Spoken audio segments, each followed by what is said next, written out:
Bom, estamos em mais uma conversa sobre atualização do Código Civil. Dessa vez estamos com o colega Rodrigo Correia, do Rio de Janeiro, advogado, doutor em Direito por Coimbra, mestre em Direito pela Universidade Federal do Rio de Janeiro, pesquisador como visitante, né, em Hamburgo e também na Universidade de Harvard, que vem aqui trazer para nós o que está acontecendo, o que vai acontecer, o que se propõe que aconteça no Código Civil em termos de direito empresarial, lá do artigo 966 ao artigo 1111. Então, são várias alterações, são várias atualizações, como foi primeiramente chamado, essa importante alteração que estão fazendo no Código Civil. Doutor Rodrigo, primeiramente quero te agradecer demais por ter aceitado o convite, te agradecer demais por ter conseguido nos dar um tempo aí desse teu dia, que a gente sabe que é tão cheio de coisas, com tantas agendas, tanto trabalho, ainda mais o colega carioca, que aí a coisa pega mais fogo que aqui em Porto Alegre, né, Rodrigo? A gente sabe como é que é. Obrigado demais, cara. Estou te agradecendo em nome do Departamento de Direito Civil, do qual eu sou o diretor, e em nome da doutora Sulamita Cabral, que é a presidente do IARGS, essa instituição aí que para nós é tão importante no Rio Grande do Sul, já está indo para o 99º ano de vida, por isso que é muito importante. Te agradeço também em nome de todos os advogados do Rio Grande do Sul e daqueles que não são do Rio Grande do Sul, que não são associados ao Instituto de Advocacia do Rio Grande do Sul, mas que nos acompanham aí pelo YouTube para entender o que está acontecendo em termos de atualização do Código Civil. Obrigado, amigão. Vou te passar a palavra, viu?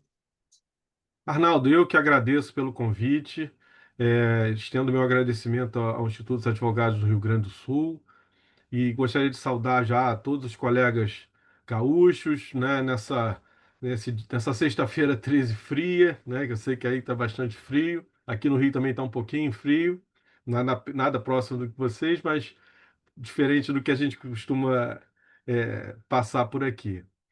E para mim é um prazer falar sobre essas alterações do Código Civil, a proposta, né?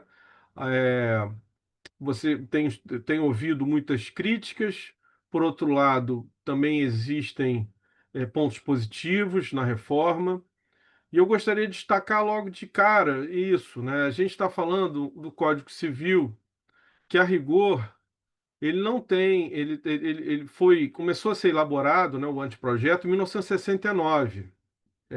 Ficou pronto em 1972. Ficou 20 anos sendo discutido, né, no Congresso Nacional, mas ele foi aprovado sem grandes alterações em relação ao projeto inicial, o anteprojeto inicial. De maneira que ele é uma lei, né, um texto que já tem mais de 50 anos. Então, a gente está falando de um texto, assim, metade de um século em que ocorreu uma série de coisas, série de novidades, né? Como agora, mais recentemente, a gente fala muito da inteligência artificial, mas existe uma série de mudanças que ocorreram em todos os sentidos da vida privada, da área de família, sucessões, e, naturalmente, empresarial, muita coisa, né? A gente está acompanhando esse julgamento do Supremo Tribunal Federal agora sobre o Marco Civil da Internet e toda a questão relacionada à responsabilidade dessas empresas. Enfim, tem uma gama. Todos os diplomas, né, mais recentes, tratam de falência, os títulos de crédito hoje, quase todos eles, ou pelo menos aqueles que são mais utilizados, eles já não são mais, eles são incorpóreos, né? São títulos digitais. Você vê um mercado de capitais cada vez mais digital e com utilização de inteligência artificial e de outros meios tecnológicos. Então, aquele texto, né, de 69 a 72, ele é um texto que de fato precisa ser revisto, ser revisitado, porque muita coisa mudou. É, Agora, por outro lado, a extensão da revisão. é preocupante, porque é algo, o projeto é muito extenso. E penso que houve pouco tempo de debate, né, pela comissão, embora a comissão com pessoas muito ilustradas, grandes juristas, mas de fato, acho que houve pouco tempo para se enfrentar essa questão, as questões todas, né? E naturalmente, e no campo do direito empresarial, acho que também precisaria ter um debate mais profundo. Uma das técnicas que foi utilizada e foi mencionada pela comissão, e acho que também por conta até da influência, né, de muitos membros da magistratura, é a adoção de entendimentos jurisprudenciais, né, de orientações jurisprudenciais, incorporar essas orientações no código.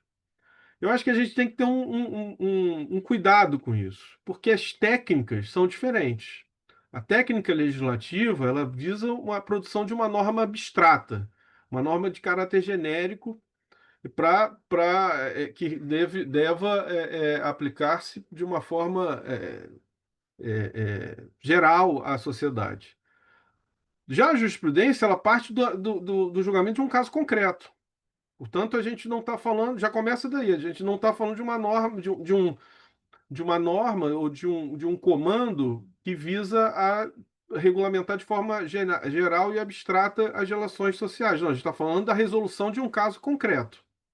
Ah, essa resolução de caso concreto pode ser reproduzida em outros casos? Sim, mas tem que ter, é preciso ter esse cuidado, porque nem todas as relações são homogêneas. Nós temos relações sociais várias relações sociais heterogêneas.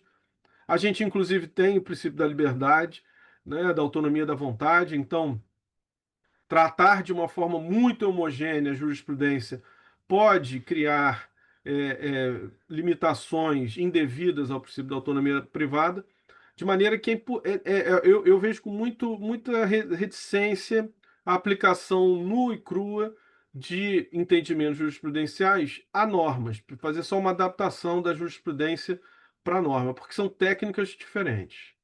Fazendo essas ressalvas, E é, isso, é, hein, doutor, deixar claro que essa incorporação da jurisprudência no Código Civil não tem nada a ver com o que se faz em termos de common law, né? exatamente, exatamente. Isso é uma coisa também, porque justamente por isso, até os critérios, né? Você tem técnicas da common law, do overruling, né? Até do distinguish, de você distinguir casos que são diferentes, que são completamente diferentes das técnicas legislativas, tem a ver com a norma especial, revoga a norma, a norma geral, a norma mais recente revoga a norma mais antiga, enfim, aquelas técnicas que estão lá na Lei de Introdução do Direito Brasileiro.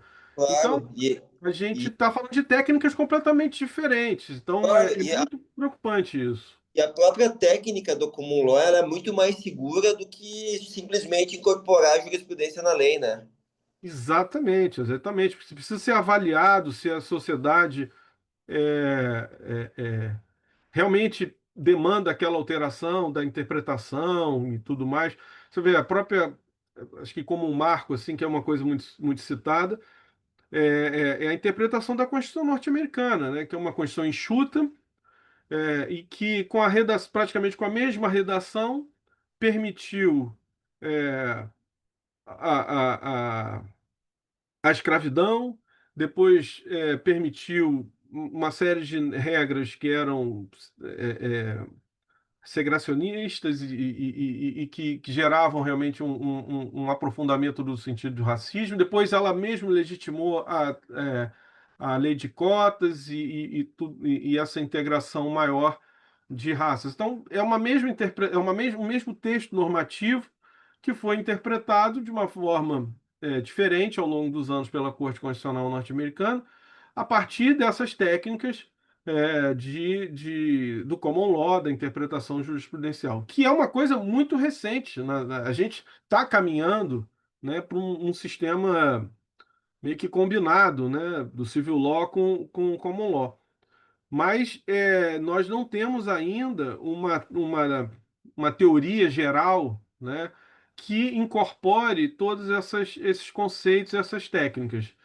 Então, isso realmente me desperta assim, uma certa preocupação a adoção de pegar um entendimento jurisprudencial, transformar num enunciado normativo e incluir numa lei. Eu acho que isso precisa passar por um crivo mais apurado. Eu acho que isso, da forma como foi feito em alguns casos aqui no projeto, resulta uma série de problemas, é, sobretudo em relação à questão da limitação da autonomia privada, porque você está aplicando o entendimento de um caso concreto a todos os outros casos, a todas as outras questões que vão ser resolvidas por aquele enunciado normativo. Então, essas são preocupações iniciais que eu gostaria de apresentar aqui para os colegas. Agora, passando para as propostas em si, eu vou me ater aqui mais à área do direito empresarial, no direito de empresa. E eu começo por dizer que o artigo 966, né, na proposta, ele, a proposta propõe, né, na proposta, se indica a alteração do núcleo desse conceito do empresário, né? O artigo 966 ele deixaria de conceituar a empresa para conceituar o empresário, a figura do empresário, né? Então, deixa de se conceituar a atividade, que é a empresa, para conceituar aquele que a exerce, que seria o empresário. É,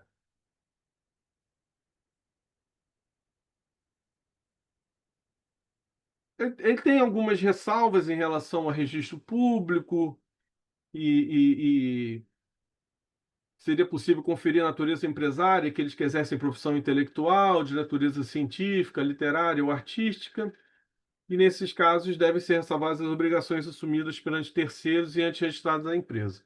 O que me traz assim também uma certa preocupação é que o conceito de empresa, aliás, o conceito de empresa e o que vem decorrente dele, que é o conceito de empresário, já é algo sedimentado, tanto na doutrina quanto na jurisprudência. É, alterar um texto legislativo sem grandes mudanças, né? Sem uma mudança realmente significativa, de um instituto que já está sedimentado, me parece perigoso, porque existe um princípio de hermenêutica que diz que a lei não tem palavras inúteis. Então, se você altera um texto normativo, mas o sentido dele, a rigor, continua o mesmo, por que fazer essa alteração? Não há necessidade de fazer isso. Ah, mas a redação está um pouco melhor. Enfim, isso é uma questão de estilo e uma questão de gosto pessoal. Mas o importante é saber da segurança jurídica. Há necessidade efetiva de se alterar uma norma que traz ou melhor, conceitos jurídicos já sedimentados, alterar essa norma sem que isso seja substancial, sem que isso de fato vá alterar alguma coisa, né, no sentido da norma, eu não vejo isso com bons olhos. Acho que isso vai trazer mais problema do que solução, porque vai se discutir por que se foi feito isso. Né? Tem que ter uma razão realmente palpável, concreta, para que se altere esse conceito. E, a princípio, a simples alteração que ele propõe é só tirar o foco da atividade e passar para a pessoa que a exerce, o empresário. Não tem grande relevância isso. Não vejo isso como algo significativo que justificasse realmente uma alteração. O artigo em seguida, ele propõe o acréscimo de um artigo que é o 966-A. E aí ele vai trazer, essa é uma norma interessante, que ela vai trazer sobre a interpretação do livro de empresa. Como é que as disposições do livro de empresa devem ser interpretadas. E aí ele vai trazer são 10 princípios, né? São 10 princípios elencados em 10 incisos que seriam aplicáveis ao direito de empresa. Isso traz uma discussão muito grande na época em que se estava se discutindo o novo Código Comercial, o projeto está ali meio que morto, ainda não, enfim, parece que teve um andamento agora recente, mas está parado, né, a tramitação. Muito se discutiu sobre isso, porque no projeto do Código Comercial havia a inclusão de muitos princípios. E o direito empresarial, né, aliás, o direito como um todo, ele demanda segurança. E a norma principiológica, ela tem um espaço de uma certa insegurança, uma zona cinzenta, vamos dizer assim, que pode deixar o empresário um pouco desconfortável, porque ele não tem a certeza de como a norma deve ser interpretada. Agora, por outro lado, eu particularmente não vejo a utilização dos princípios, ou de princípios no direito empresarial, como algo necessariamente ruim ou que vá trazer insegurança. Porque a teoria geral já criou uma função, né, específica para os princípios.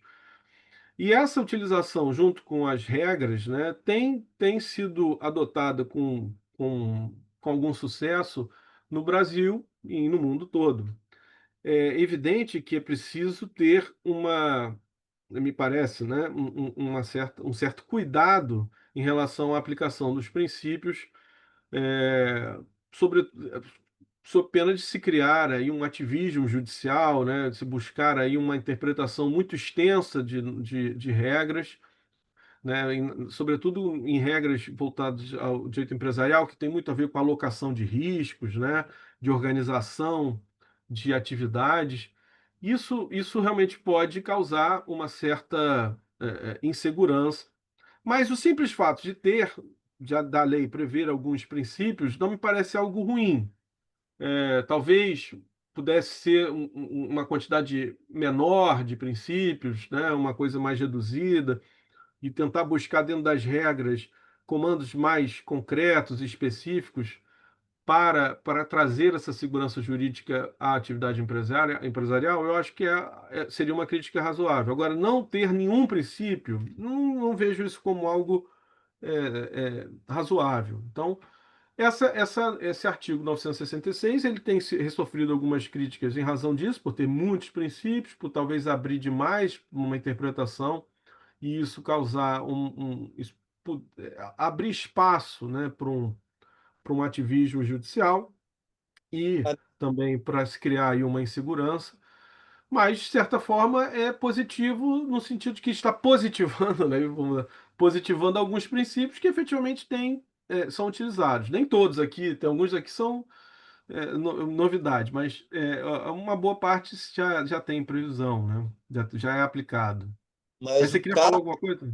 o caput do 966A é um caput estranho, né? Pois Estímulo é, ao empreendedorismo. Putz, o que é empreendedorismo, né? Vamos começar. Qual a diferença de empreendedorismo e empresa? Qual a diferença de empreendedor e empresário, de empresa e empreendimento? Empreendedorismo aqui é um conceito que não devia estar aqui dentro, nem é um conceito jurídico, empreendedorismo. exatamente. Incremento de um ambiente favorável ao desenvolvimento dos negócios no país. Não sei, eu acho que isso aqui não é uma norma que. Não sei nem se é norma aberta isso aqui, vou colocar o incremento de um ambiente desfavorável ao desenvolvimento dos negócios do país não é um tipo de norma para Código Civil. Talvez tivesse na Constituição algo assim, né?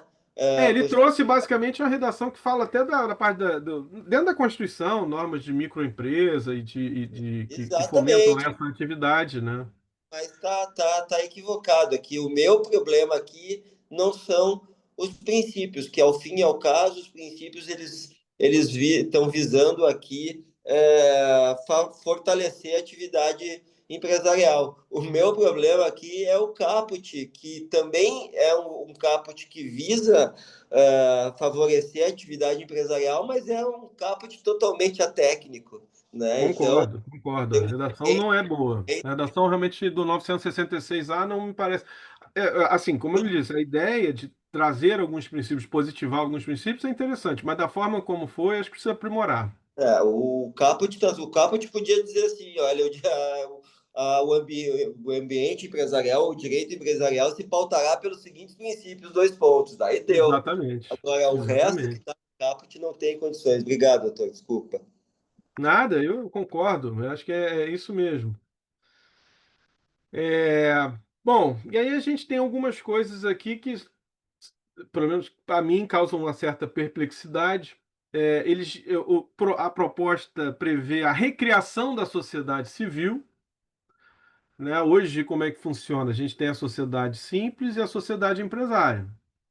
A sociedade simples é aquela sociedade, geralmente uma sociedade que tem atividade intelectual, é uma atividade que não exerce uma atividade, não age de uma forma empresarial, ou seja, de uma forma organizada, com o objetivo de distribuir serviços e bens no mercado. É uma sociedade que tem uma organização, embora ela procure lucro também, ela tem essa finalidade lucrativa, a sua organização era uma organização mais simples, mais voltada, mais para dentro dos próprios sócios, né? Então, por exemplo, uma sociedade de médicos, uma sociedade de advogados, uma sociedade de engenheiros, ou até mesmo um pequeno comerciante, né? Enfim, coisas realmente mais simples. Agora, e aí a proposta vem com a ideia de se criar, né, a sociedade civil. E mais, ela não extingue a sociedade simples, ou seja, a sociedade civil ela não vem para substituir a sociedade simples. É, assim, no primeiro momento parece ter havido uma desatenção, mas na verdade acho que a ideia foi preservar a sociedade simples como uma função de sociedade tronco, seria a sociedade base, ou seja, as normas da sociedade simples elas se aplicariam de uma forma geral para todas as demais sociedades.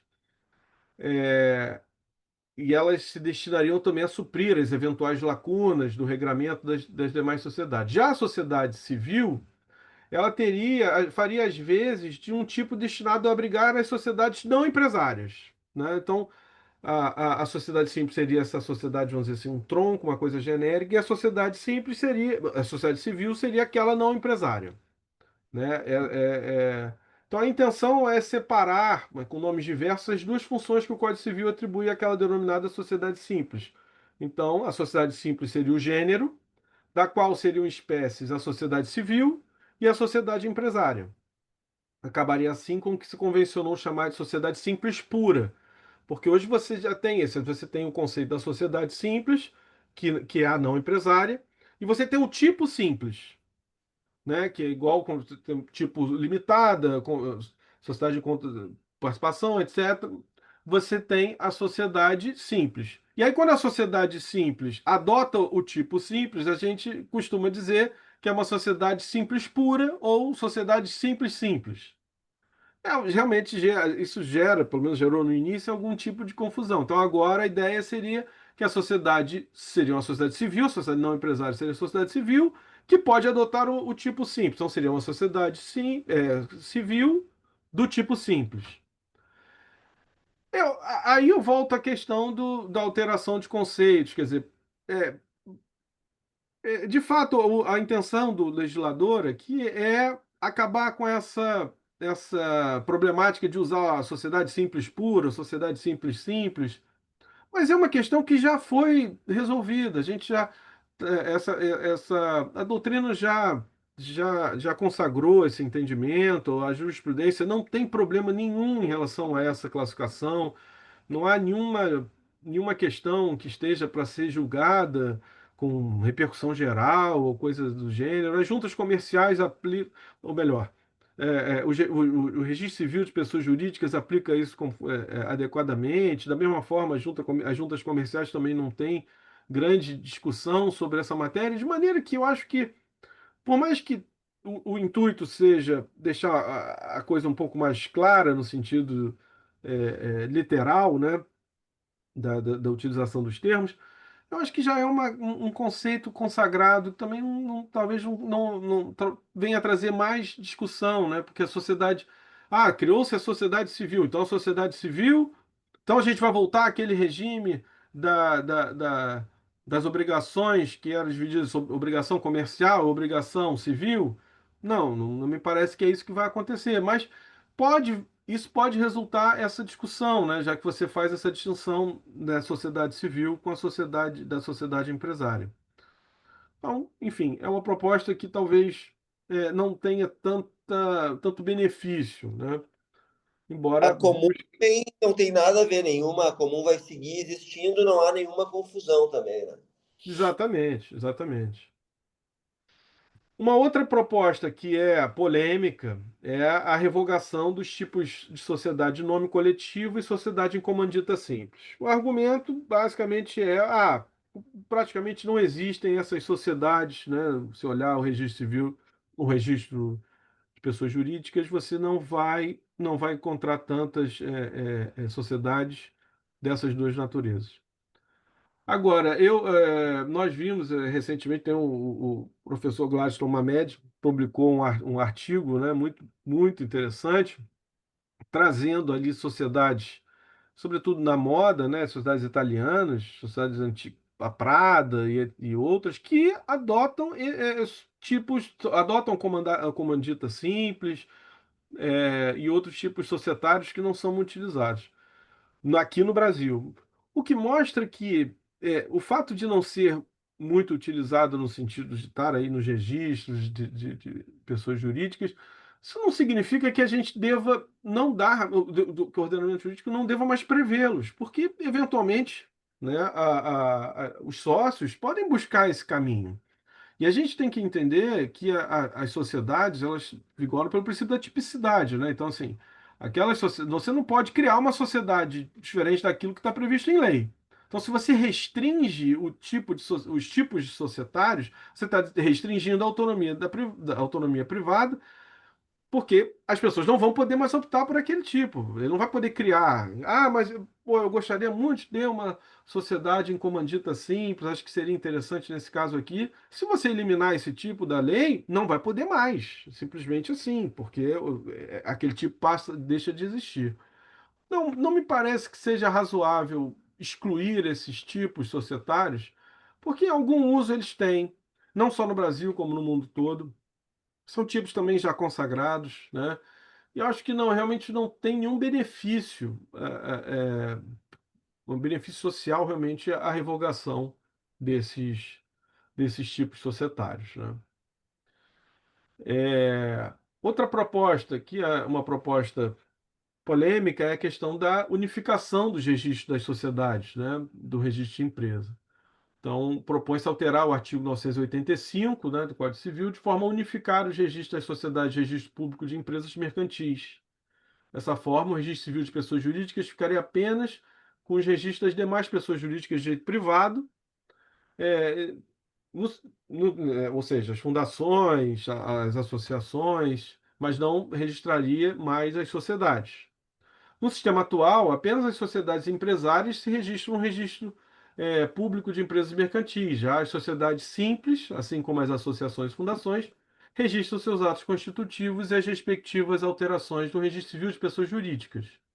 A proposta, todavia, me parece um pouco incoerente, porque não se prevê a modificação do artigo 998 do Código Civil, que determina a inscrição da sociedade simples no registro civil de pessoas jurídicas, assim como o artigo 1150, que, em sua redação atual, continuará vinculando a sociedade simples a esse mesmo registro. Portanto, ele extingue com o registro da sociedade simples no registro civil de pessoas jurídicas, mas deixou de verificar que existem remissões em outros artigos, como 998 e 1150. Então, se for fazer isso, tem que verificar os outros artigos. Caso contrário, você vai ter uma antinomia ali entre as normas que vai ser difícil de resolver, né? Um sistema que tem ali contradições.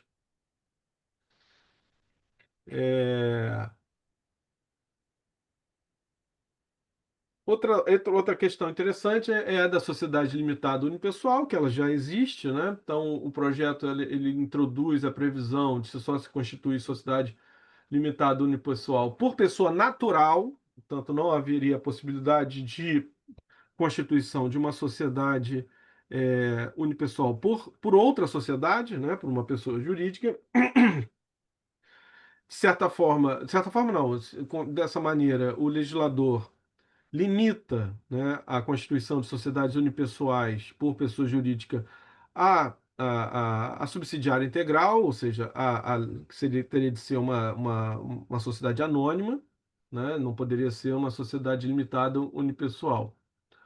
É, Me parece que essa medida tende a prevenir conflitos de interesse entre grupos societários, né? Os grupos societários, eles envolvem uma discussão bastante rica em relação a conflitos de interesse, porque você tem sociedades com diferentes sócios, né? Em uma sociedade A é sócia da sociedade B, mas nessa sociedade B existem outros sócios, e a sociedade A pode querer tirar benefícios da sociedade B, que não vão beneficiar os sócios que são exclusivos da B. Enfim, você tem uma série de conflitos que podem existir nos chamados grupos societários. Quando você tem uma sociedade unipessoal constituída por uma outra sociedade, você forma um grupo. Você tem a sociedade, né, a sócia de uma outra sociedade. Então, já tem um grupo ali.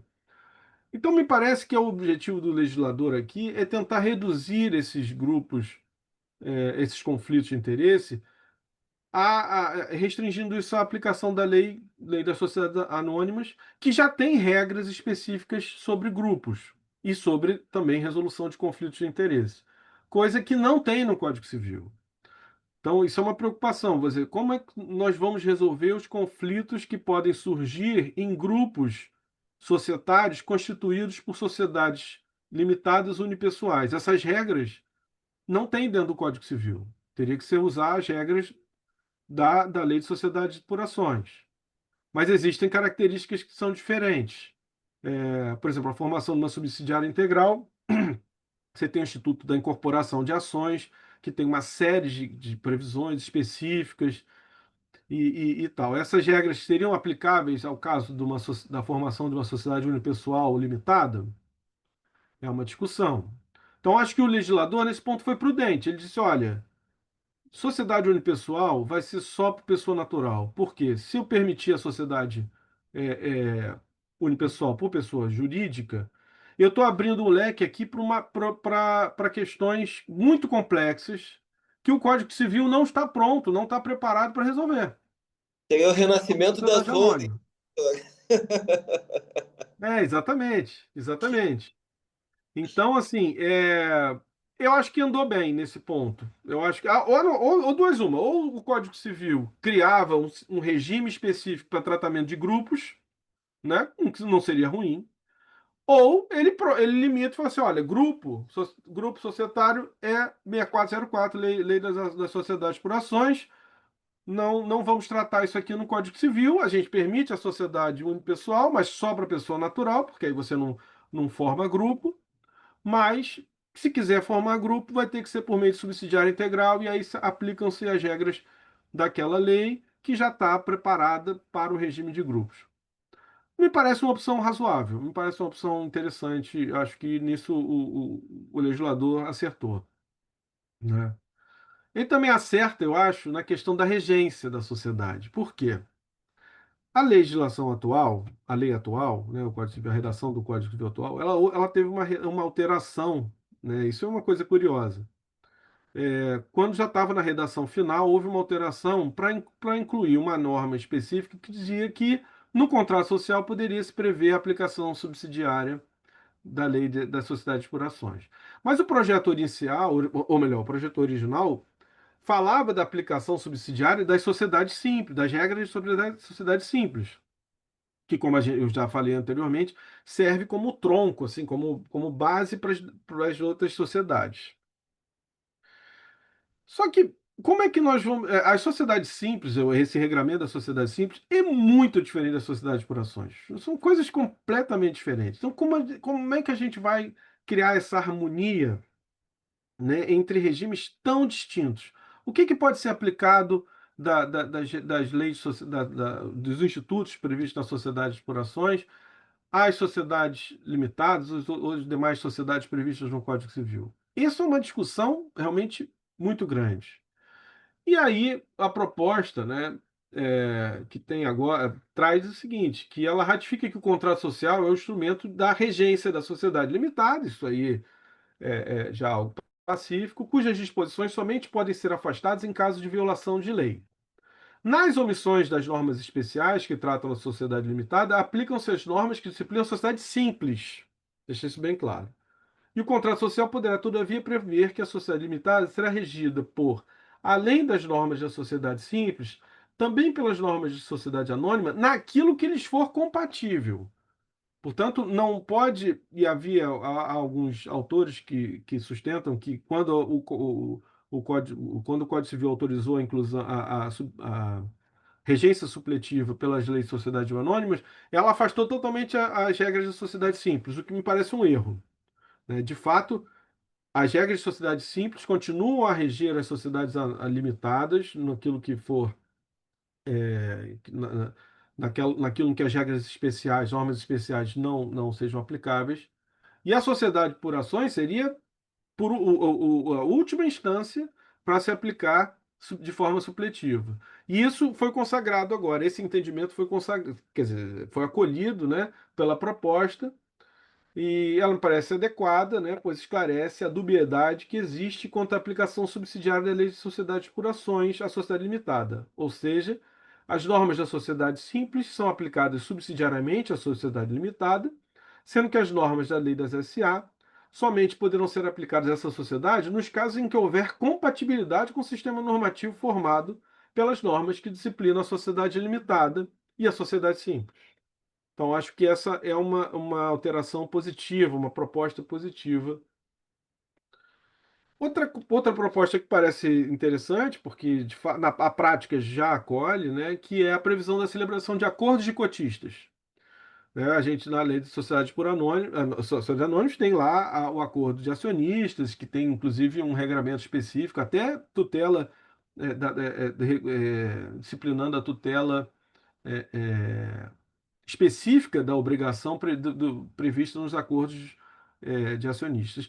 Essa regra não tem no Código Civil, né? E até gerava-se uma discussão se era possível, se não era possível fazer um acordo de cotistas, e a proposta prevê, né, que os sócios poderão celebrar acordo de cotistas, que será observado pela sociedade quando arquivado em sua sede e será oponível a terceiros quando arquivado no registro público de empresas mercantis. Portanto, eu acho que isso também é uma proposta interessante, boa, né? Positiva.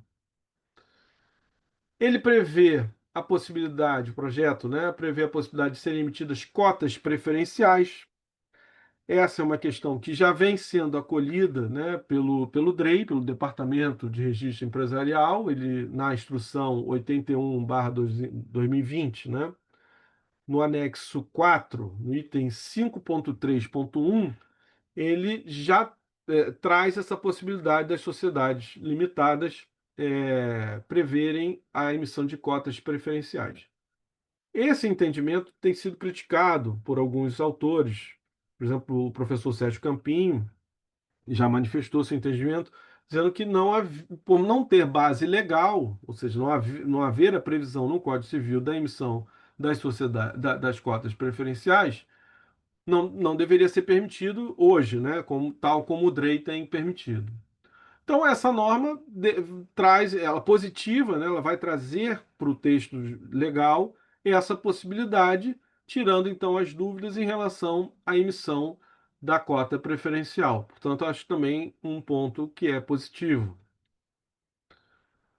Outro ponto que é positivo, mas que me parece que precisaria haver uma sintonia fina também no texto, melhorar um pouco o texto, é a questão da apuração de haveres, né? A definição dos critérios de apuração de haveres é hoje talvez a celeuma mais complexa que tem na jurisprudência, né? O STJ tem decidido questões sobre isso, mas ainda não conseguiu definir um padrão, né, uniforme na jurisprudência sobre a apuração de haveres. Essa é, de fato, uma questão que precisaria, né, de um cuidado maior. Bom, segundo o relatório final da Comissão de Juristas, né, que elaborou o projeto, eles mencionam que, com o fim de trazer segurança e previsibilidade para os agentes econômicos, desburocratizando e impulsionando o fluxo de relações econômicas, especificaram-se as regras para apuração de haveres em caso de dissolução, exclusão ou qualquer caso de resolução de sociedade em relação a um sócio, lá no artigo 1031. E, atendendo-se ao clamor social para a fixação de tais critérios, estabeleceu-se como regra a adoção do método previsto no contrato social, ou, em caso de omissão, o balanço de determinação, avaliando-se a preço de saída e com base na data da resolução, o ativo e o passivo. Portanto, a alteração tem por objetivo dirimir as controvérsias jurisprudenciais sobre a qual seria o método adequado para a liquidação das cotas, atendendo às previsões do Código Civil e à jurisprudência recente do Superior Tribunal de Justiça sobre o tema. Então, realmente é algo interessante porque ele obriga, ele altera o artigo 997 e estabelece que é um requisito essencial do contrato social a definição do critério para apuração de haveres. Isso traz mais segurança, porque alguns contratos não têm essa previsão, e aí abre-se uma discussão infindável sobre qual seria o melhor critério para apuração. Acho que essa é uma proposta interessante. A questão é definir um pouco melhor quais seriam os critérios possíveis. Enfim, a gente tem na ciência das finanças aí vários métodos, né, de apuração de haveres e a própria CVM tem instruções delimitando ou definindo alguns critérios específicos, e talvez o código pudesse avançar um pouquinho sobre isso, né, definindo assim, ainda que de forma não enumerativa, né, uma forma mais aberta, alguns critérios que poderiam ser utilizados nessa apuração. Mas, de um modo geral, me parece uma proposta positiva, porque ela obriga, né, que os contratos agora estabeleçam esse critério, coisa que passava às vezes despercebido, né, nos contratos sociais, e isso acabava causando muitas discussões, né? A exclusão judicial de sócio, né? Isso também é algo que tem recebido muita crítica, né? Critica-se também a proposta de alteração do artigo 1030, que trata da exclusão judicial de sócio. A redação proposta, em princípio, inviabilizaria a exclusão judicial do sócio majoritário, o que atualmente é possível, né? A jurisprudência admite isso. Isso porque o texto proposto dispõe que pode o sócio ser excluído judicialmente mediante iniciativa dos sócios que representam a maioria do capital social. Então, não, isso, em princípio, excluiria a possibilidade de você não excluir o sócio majoritário, o que é algo ruim, porque efetivamente o sócio majoritário pode ser o problema da sociedade, né? E ele é que deveria ser excluído e não os demais, sob pena de você colocar em risco a própria sociedade. Então, essa redação não me pareceu uma redação boa, né? E não é contrária à jurisprudência Pois atual, é, né? pois é. Inclusive, né, uma das grandes questões que a gente vinha debatendo era a necessidade de avanço da legislação em relação à exclusão de sócios sem resolução da empresa, né, sem dissolução da sociedade ou da empresa, ou sem o fim da empresa, né? E Exatamente. essa legislação vem exatamente isso, né, ao contrário da jurisprudência, isso que é o mais incrível, né? Exatamente. Essa é uma das normas que tem sofrido mais críticas, assim, por E parte o, da doutrina, né? e o que a banca aí, os juristas que estão tocando esse projeto de atualização do Código Civil, mais falam é justamente isso, né? Sobre a incorporação, como tu falaste mesmo, né, Rodrigo? A incorporação da jurisprudência na lei, né? Mas aqui está É, incorporando de modo contrário, e não é só aqui, viu? Na parte dos direitos de condomínio também, direito de vizinhança também tem alguma coisa que tem um viés meio contrário à legislação, à jurisprudência, desculpa. pois é. Incoerências do projeto. Bom, já me encaminhando para o final aqui, Arnaldo, eu ia destacar mais dois pontos.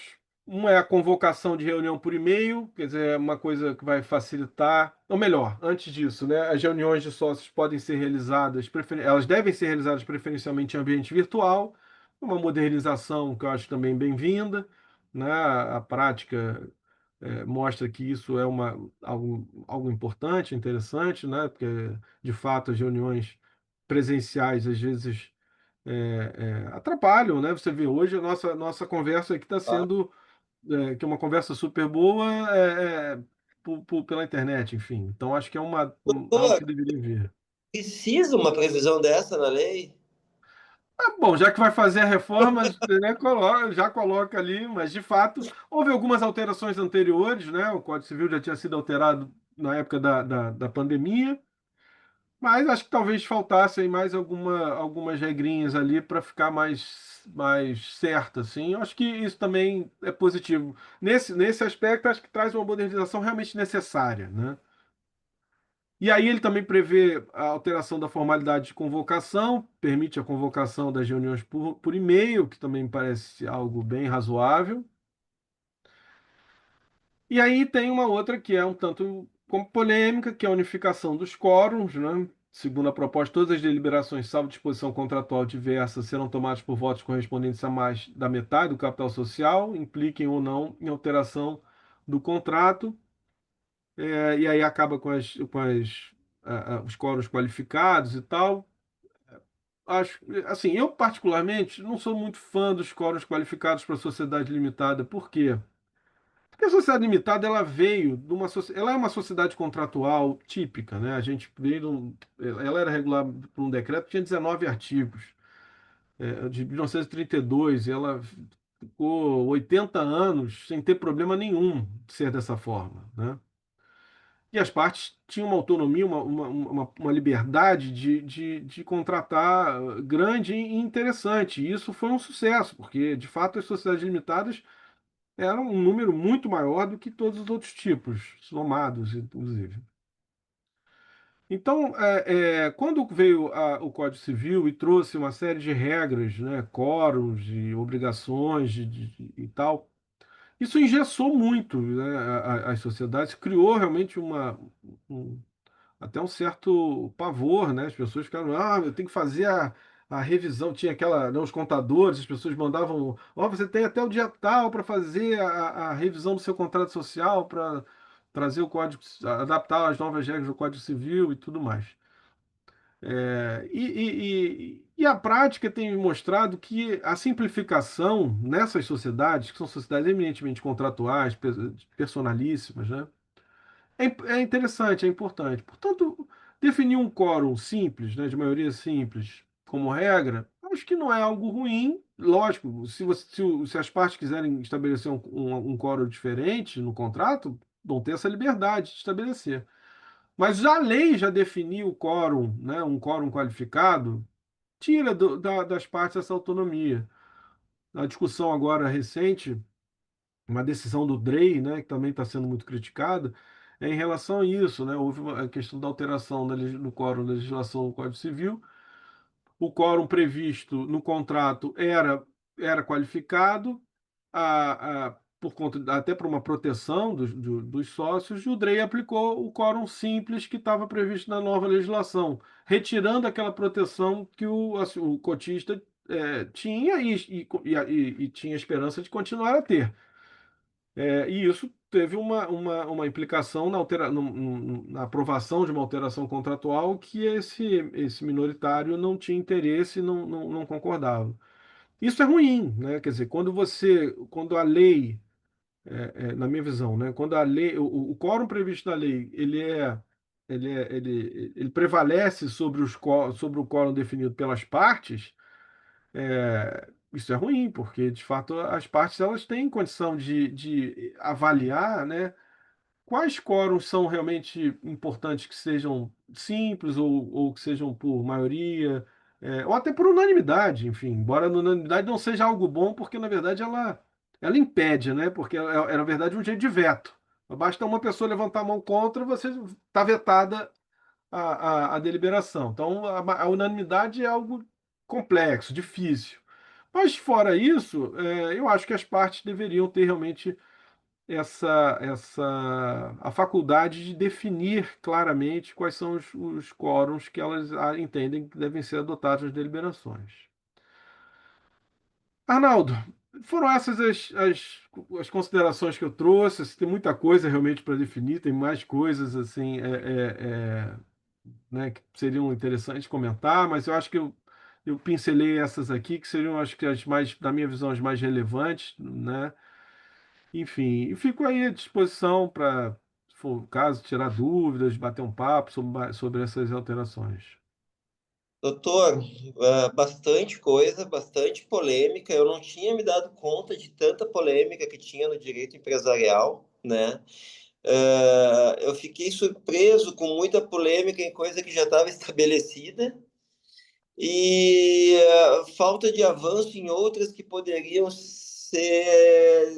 terem avançado efetivamente, como a questão dos grupos econômicos, da confusão patrimonial, do desvio de personalidade, enfim, né? Creio que aqui, como o senhor mesmo disse, faltou um pouquinho mais de discussão. Como de modo geral a gente vem falando, eu acho que faltou a participação dos programas de pós-graduação das faculdades, né, onde a pesquisa realmente é feita, né, e às vezes o que me parece é que, tanto na prática como na prática sempre, né, mas o que me assusta mais é que me pareceu que essa atualização é menos científica que a atualização de 2002, né, Ah, sim. em termos de ciência do direito, né?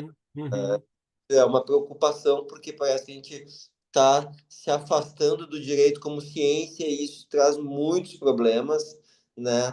E eu acho que também a própria a própria o próprio argumento de que queremos atualizar a lei segundo a jurisprudência também é um pouco de afastamento da cientificidade do direito, né? sim, Uma forma de que tu acaba com raciocínio jurídico, tu pega uma jurisprudência que é aplicada repetidamente e torna lei, né? Eu fico preocupado com isso, até porque isso acaba nos tolhendo justamente daquela atividade que é a atividade que faz o direito evoluir, que é a atividade da argumentação, da análise do caso a caso, de tentar fugir da jurisprudência, né? sim. Então, eu acho que os prejuízos são grandes, tanto em termos científicos, né, em termos de não ter sido uma mudança muito científica e ainda nos impedir que cresça cientificamente em termos de sistema jurídico, né? Eu fico bem preocupado com isso e gostaria de não estar preocupado com o direito empresarial, que é o direito que eu atuo. Atuo também bastante no direito contratual e lá a gente tem problemas também gigantescos, como o desrespeito ao princípio da função social torna um negócio nulo e o desrespeito ao princípio da boa-fé, 421, 422, torna um negócio inadimplido. Ou seja, como que dois princípios de carga tão pesadas e de posições de pilares do próprio direito contratual podem ter repercussão jurídica diferente. Vejo que aqui no direito empresarial também temos contradições desse tipo Hum. e a preocupação é grande, mas talvez, né, o que eu tenho pregado é muito isso, né? Eu acho que hoje toda a legislação, o projeto de legislação que está sendo votado no Congresso, e esse é um deles, ele deveria, em alguma fase ou outra, passar por programas de pós-graduação que estejam cadastradas em convênios com o governo para poder dar o seu parecer, porque a lei vem sem um conhecimento jurídico adequado, mesmo quando feitas por juristas, e não é sempre que a lei é feita por juristas, né? Então, ela Exatamente. vem com entendimento adequado e o direito à ciência ele tem que passar em último em último grau, ele tem que continuar sendo científico quando a lei é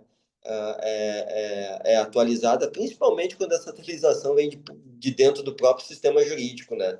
Não são deputados ou setores privados que criam leis, é o próprio direito. A preocupação é grande com o nosso direito privado, doutor, e, enfim, né, eu acho que gostei demais da conversa, te agradeço demais novamente por ter dedicado esse teu tempo aí para nós, hoje que é dia 13 de junho, uma sexta-feira 13, para acabar assim a nossa semana e nos aterrorizar. O senhor traz toda essa Magia de Santo preocupação, Antônio, isso é uma coisa boa.